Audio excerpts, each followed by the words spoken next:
Ladies and gentlemen, we're back in your cranium, tackling a common question we get asked: why does my car have eccentric bolts? Instead of replying to the same email 1,372 times, we thought we'd set the record straight. Now, this could be a 13-second video, and this is one of those things that if you don't know, you don't know, right? Now, these bolts generally have the eccentric washer molded to the bolt head, and then they have a notch that runs down the center line of that bolt with an eccentric washer on the other side that is loose, that locates it into said notch. This means that the bolt, if you need to adjust and or remove it, can only be loosened from the nut side and not from the bolt head side.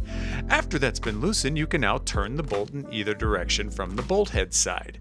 But what does this do though? Well, being that the subframe has notches molded in or sometimes welded on that hug the bolt head, the eccentric washer then pivots off that notch, enabling the arm to be pushed either inwards or outwards. Manufacturers do this as your OEM arms generally have no adjustment and they need a cost-effective way to get it somewhere. So in order for the arms to be adjustable for a wheel alignment, this is exactly where they would adjust from. Now, this is great if your car is near OEM and need a simple, small amount of adjustment in your alignment. But this is not so great if your whip is lowered and you need even more adjustment to compensate for how much you've lowered said whip. And that's where eccentric bolts become an issue. Well, kinda. Now, you may be thinking, wait, but why? Because A, if you have lowered your whip that much, you need to be getting adjustable arms, as the OEM eccentric bolts have a limited amount of adjustment and your alignment will feel like it's been downloaded from wish.com, aka freaking terrible. So that means that 2,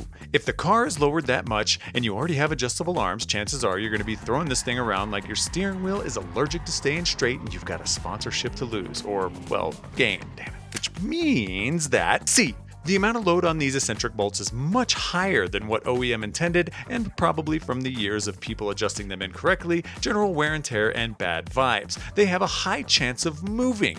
You'll be throwing this thing around like an escaped Roomba that's late for Formula D qualifying, and all of a sudden your alignment decides to start moving in any random direction, aka freaking unpredictable. Then, that leaves you with either option 142. You're a good driver, you notice something's off, and you save the car from any off-road adventures and or damage, pit in and get that thing tightened or changed. Or option F, it contributes to the 14 other rattle and noises, so instinctively as a full-grown adult with already too many problems on your plate, you turn the radio up and that nut just gets looser and looser until it inevitably ejecto-cedos, and you drop your arm, which we all know unfortunately leads to step L, the I told you so's. The arm drops, your wheel cocks inward like it's trying to high-five the chassis. You then hear it from all your buddies. Your girlfriend tells you should have sold the car years ago, and your mom's blowing your phone up saying she watched a live stream and she doesn't even know how she raised a child that could bend it at such a low speed. And the worst part is you've bent even more arms and done more damage in the process, all from that one freaking eccentric bolt. Anywho, so that's the short version of what can happen, and this is why we cut that possibility of disaster out of our lives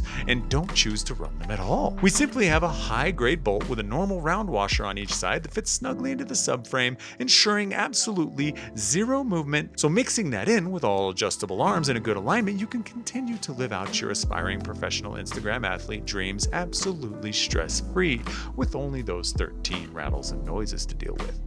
Speaking of being loose and needing an adjustment, these are the guys throwing these videos together to entertain, educate, and help you thrive. And if you don't know what you're doing, please get a professional to check your eccentric bolts or change them out for ours. If you don't need any help from us, or the story scarred you and you need a different bedtime story, reach out anyway. We're always happy to help out. This has been Officer Dan, Johnny Caps, and DK with some more content added to the sea of media we call the internet. We'll catch you on the flip side. Peace.